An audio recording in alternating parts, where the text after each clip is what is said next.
ഇന്ന് എല്ലാവരും കൂടെ റെനേനെ പഞ്ഞിക്കിടുമായിരുന്നു കേട്ടോ. അതിൻ്റെ റീസൺ എന്താണെന്ന് വെച്ചാൽ നമ്മുടെ ശൈത്യ ലവ് സ്റ്റോറി പറയുന്ന സമയത്ത് റെനെ ഇരുന്ന് ചിരിച്ചു. അതാണ് കാരണം പറയുന്നത്.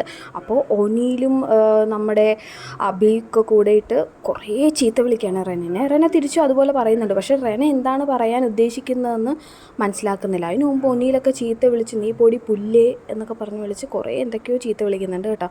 അപ്പോൾ കാര്യം എന്തെന്ന് വെച്ചാൽ റെന പറയുന്നത് നമ്മുടെ ആര്യൻ അവിടെ ഇരുന്ന് കുറേ ഗോഷ്ടി കാണിച്ചു, അതുകൊണ്ടാണ് ഞാൻ ഇരുന്ന് ചിരിച്ചതെന്ന്.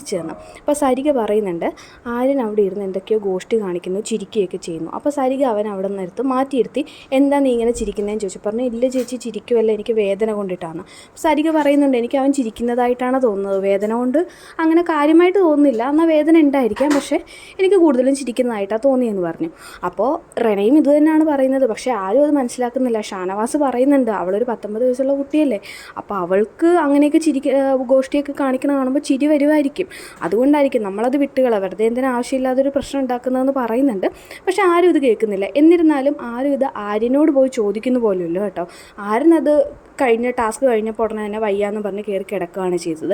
എല്ലാവരും ഇത് നേരെ എടുത്ത് റെനയുടെ തലയിൽ ഇടാനായിട്ടാണ് നോക്കുന്നത്. കാര്യം റെന എന്തെങ്കിലും തിരിച്ച് പറയില്ല എന്ന് കരുതിയിട്ടായിരിക്കും ഇതുപോലെ ഇങ്ങനെയൊക്കെ ചിരിക്കുന്നത് എന്തിനാണെന്ന് ചോദിച്ചിട്ട് കുറേ ചീത്ത വിളിക്കുകയൊക്കെ ചെയ്യുന്നുണ്ട് കേട്ടോ. അത് ഭയങ്കര മോശമായിപ്പോയി എല്ലാവരും കൂടെ റെനെ ഇങ്ങനെ സത്യം അറിയാതെ ക്രൂശിക്കുന്നത്.